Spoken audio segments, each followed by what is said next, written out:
యేసుక్రీస్తు నామంలో బెతస్తా విడుదల పరిచర్య తరపున మీకు ప్రేమపూర్వకమైన వందనాలు. ఇది నా వాక్య ధ్యానము. యెహోవా నా ప్రార్థన ఆలకింపుము. కీర్తనల గ్రంథం 143వ అధ్యాయం 1వ వచనము.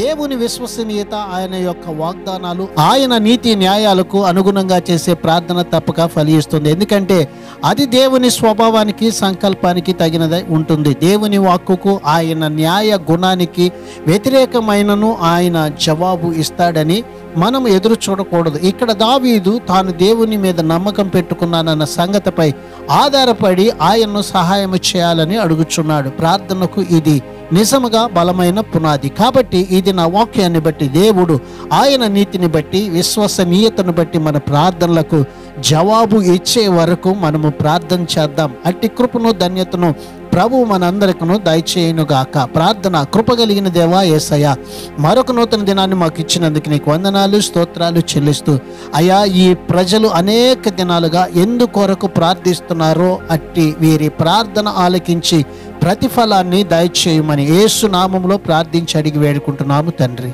ఆమెన్.